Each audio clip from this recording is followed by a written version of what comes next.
Toda essa semana, como estamos fazendo desde segunda-feira, né? A Rádio Itatiaia entrevista os candidatos ao governo de Minas com representatividade no Congresso. Um sorteio em que os representantes de todos os candidatos estavam presentes decidiu a ordem das entrevistas. Hoje, sexta-feira, será entrevistado o candidato do Novo, Romeu Zema. Já falaram a Itatiaia Alexandre Calil, do PSD, na segunda-feira, Carlos Viana, do PL, na terça-feira, Marcos Pestana, do PSDB, na quarta-feira e ontem, Lorene Figueiredo, do PSOL. Hoje, então, portanto, recebemos o candidato ao governo de Minas pelo Novo, Romeu Zema. Candidato, muito bom dia, seja bem-vindo à Itatiaia.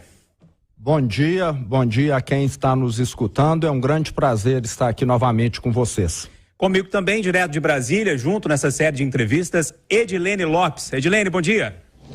Bom dia mais uma vez, Júnior, bom dia aos nossos ouvintes. Bom dia, candidato. Bom dia, Edilene, tudo bem? Tudo bem, com o senhor? Tudo ótimo. Candidato, sem mais delongas, a gente já começa então a nossa série de perguntas. E eu começo pelo anel rodoviário, ou melhor, pelo Rodoanel, que deve ser construído nos próximos anos aqui na região metropolitana. O anel rodoviário é de responsabilidade do DENIT, a gente sabe disso, fica dentro de Belo Horizonte, mas é fiscalizado pelo governo do estado. Enfim, é uma terra ali meio de ninguém. A tentativa de solução foi o Rodoanel, inclusive Rodoanel proposto pelo governo do senhor. Mas uma polêmica tomou conta da obra, né? E já tem alguns meses que a gente está nessa polêmica. Todos os 4 candidatos entrevistados até agora, Calil, Viana, Pestana e Lorene, disseram que vão rever esse projeto do Rodoanel. E com o senhor, mesmo com toda essa polêmica, a construção dessa obra, a construção do Rodoanel, continua? Bom, primeiro nós temos de lembrar que todos os candidatos nunca mencionaram que eu faço nada certo. Acho que o povo enxerga. Aqueles que estão querendo o poder pelo poder, me parece que não. Toda a análise do Rodoanel foi feita durante anos. O que nós temos aqui é um projeto que já foi discutido, analisado, reanalisado durante 15 anos. Tivemos audiências públicas, todas as partes puderam se manifestar. Agora, Júnior, num ano de eleição, me parece que está atacando quem é bem avaliado, faz parte do jogo. E o Rodoanel está seguindo todos os critérios técnicos, diversas ações judiciais já foram movidas contra o Rodoanel e todas o Estado ganhou. Então, será que a justiça também está falhando? Talvez para esses candidatos o mundo esteja errado e eles estão certos. E eu não tenho nenhum interesse no Rodoanel. Me parece que tem gente aqui na região metropolitana que tem, porque tem terrenos, tem fazendas e quer que o Rodoanel, de certa maneira, beneficie ele ou beneficie alguém. Eu não tenho nenhuma área em Belo Horizonte, eu não tenho nenhum interesse. Eu quero é que o mineiro pare de morrer no anel viário hoje. Desde que nós lançamos o projeto Rodoanel, já perdemos 40 vidas. Mas quantas nós vamos ter de perder? Todo dia tem acidente. Todo dia quem vive na região metropolitana enfrenta, como eu enfrentei agora e cheguei atrasado, o caos no trânsito aqui. Então nós precisamos de solução. Discussão já teve demais. Chega de discussão, 15 anos. Para o senhor o diálogo já foi feito e a obra continua? Já foi feito e está tecnicamente aprovada. Lá em São Paulo já fizeram, seguindo os mesmos critérios daqui, nós precisamos de solução. Edilene.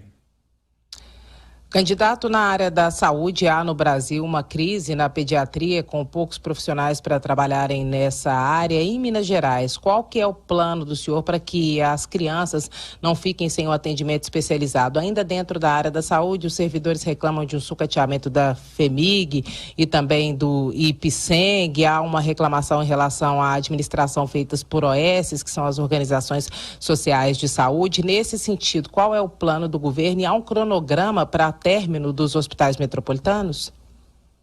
Bom, Dilene, eu posso dizer que nunca regionais? No estado a saúde recebeu tantos recursos. Inclusive eu fiz questão aqui de pegar os números. Em 2018, o governo do estado investiu na saúde 4 bilhões de reais. O ano passado, Dilene, nós investimos 9,5 bilhões de reais, um aumento de 134%. Só em Belo Horizonte, o valor saiu de 266 milhões em 2018 para 813 milhões em 2021. Então, um avanço muito expressivo. O que eu vi quando eu assumi, Dilene, na saúde foi o caos. Então, nós temos de lembrar como era a situação.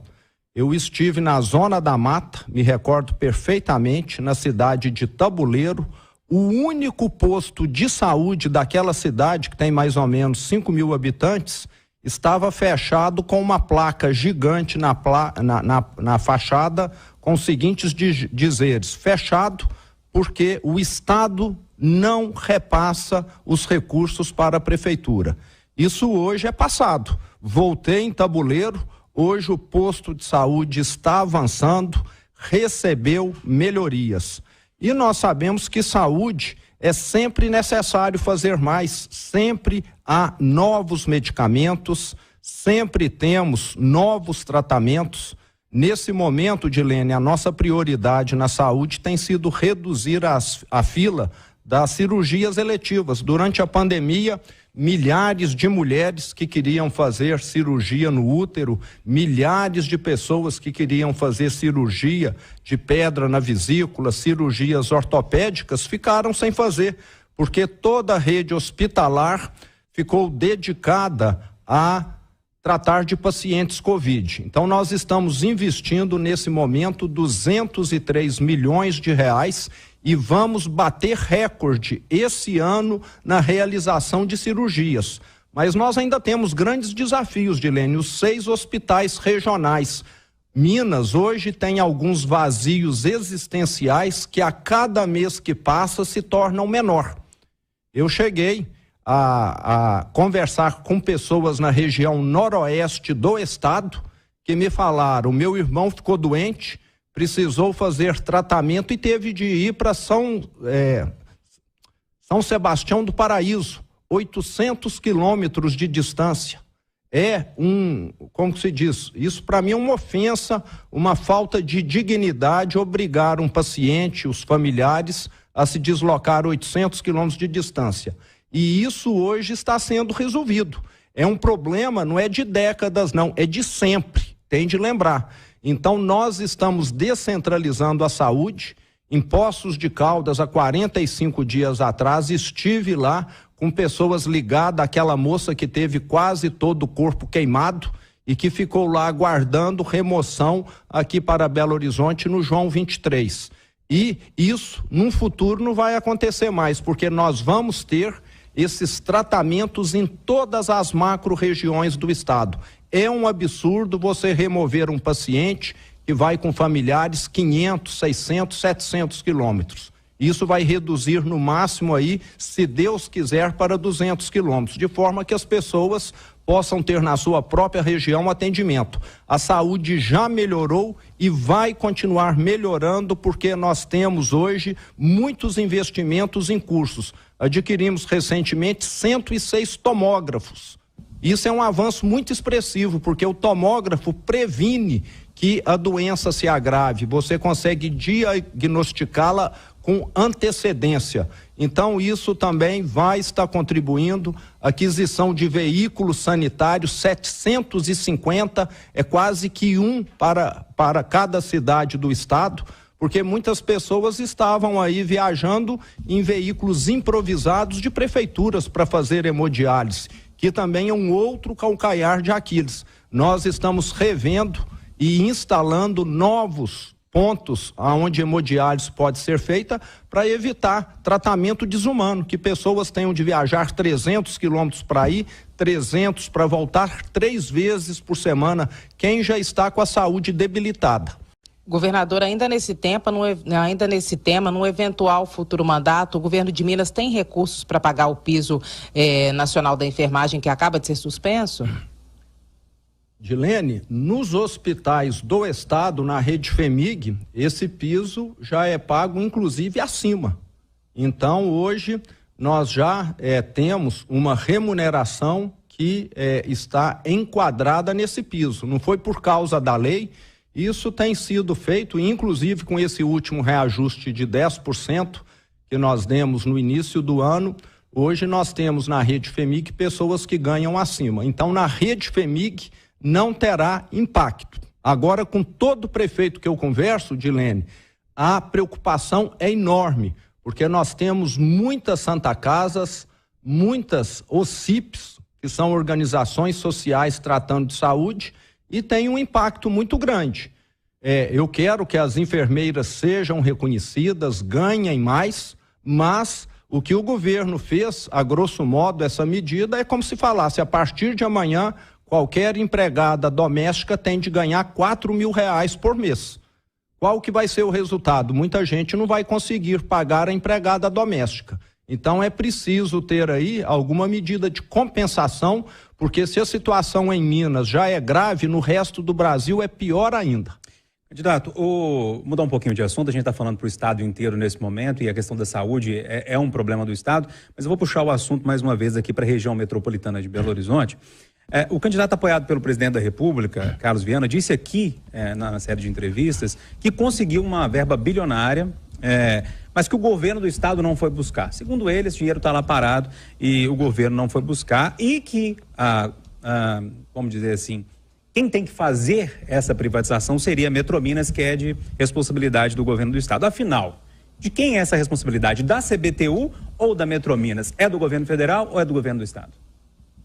Bom, Júnior, primeiro nós temos de lembrar, nós estamos no ano eleitoral, né? Eu acho pouco provável que um adversário meu vai chegar aqui, como eu já disse, e falar alguma coisa positiva que eu fiz, apesar de eu ter feito, acho que muito mais coisa positiva do que ter tido omissões.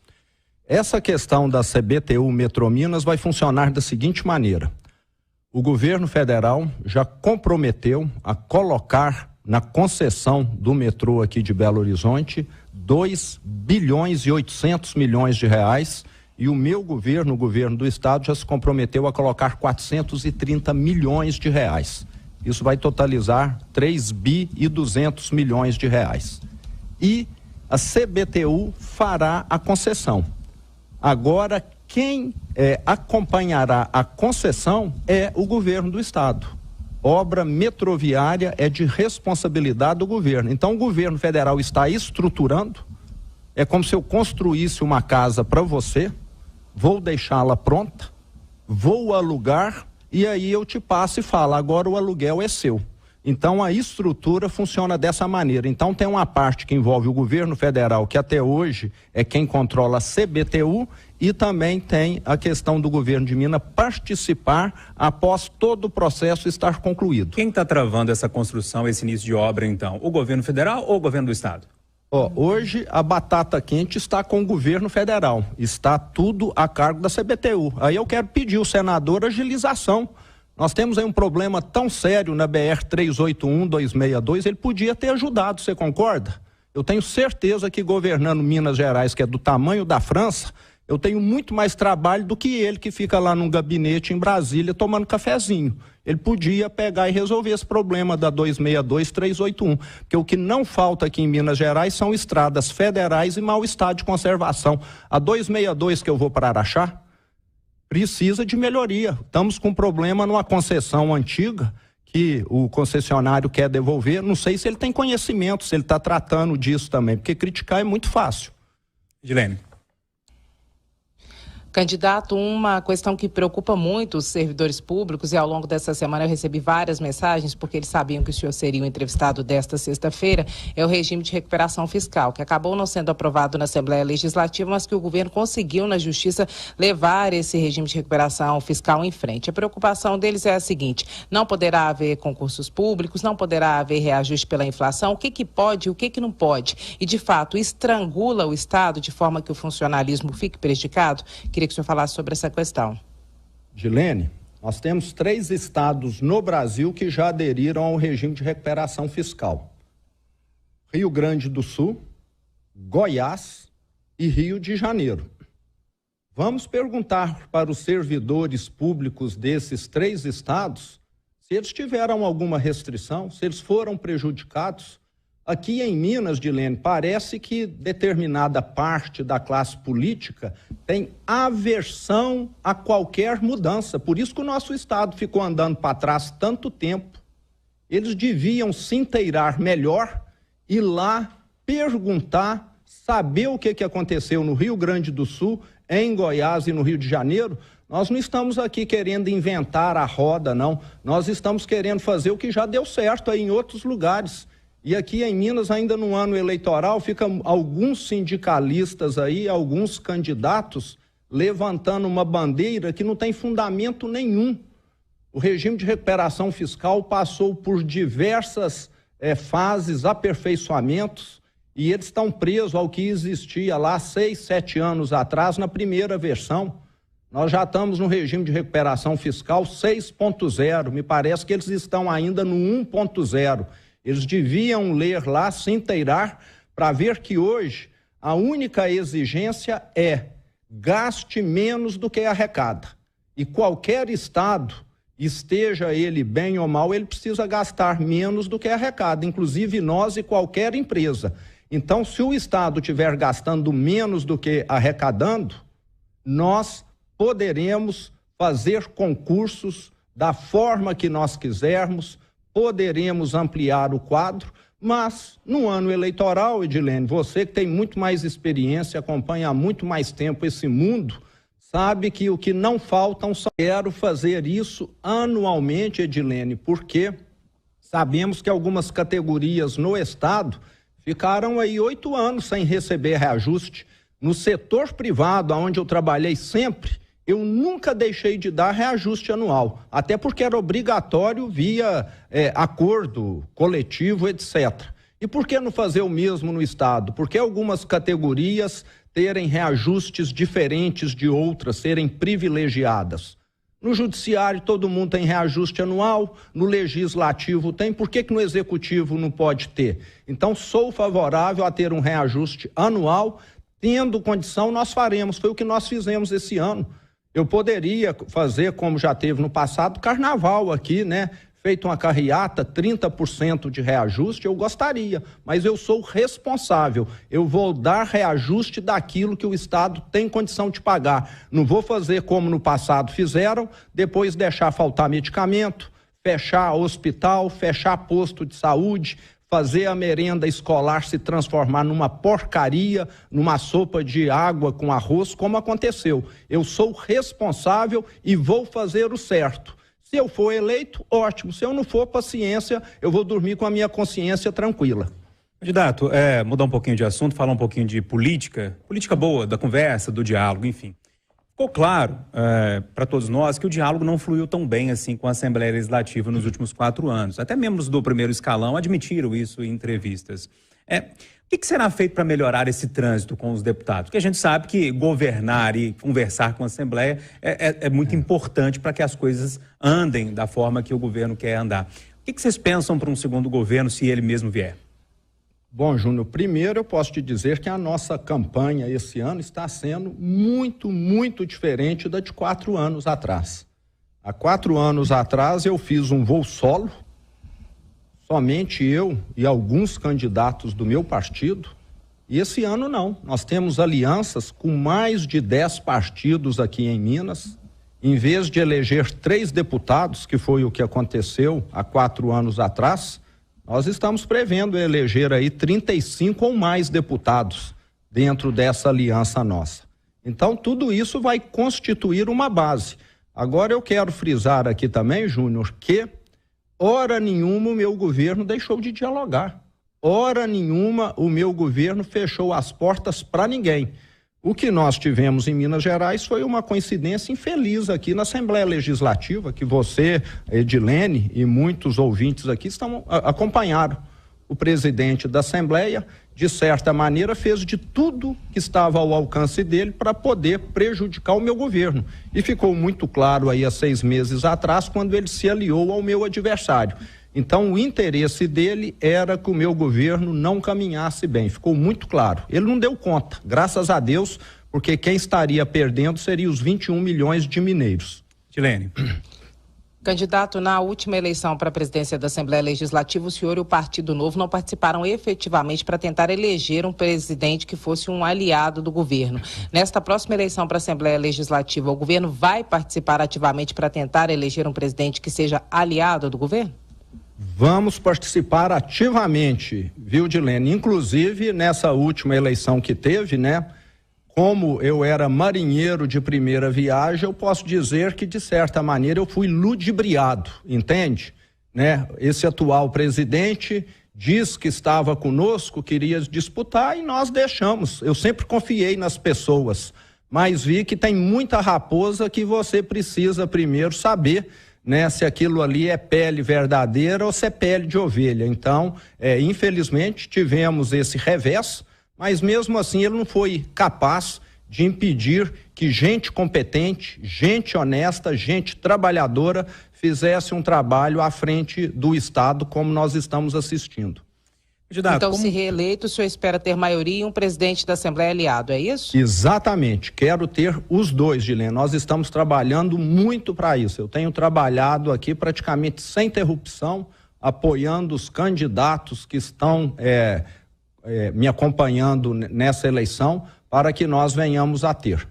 Candidato, como acordado em reunião com os assessores, a gente reservou cerca aí de 2 minutinhos para fechar a entrevista, para que o senhor fique à vontade para pedir o voto, para falar do seu programa de governo, falar das benfeitorias ou não que o senhor fez durante os últimos 4 anos. Queria deixar o senhor à vontade. Perfeito.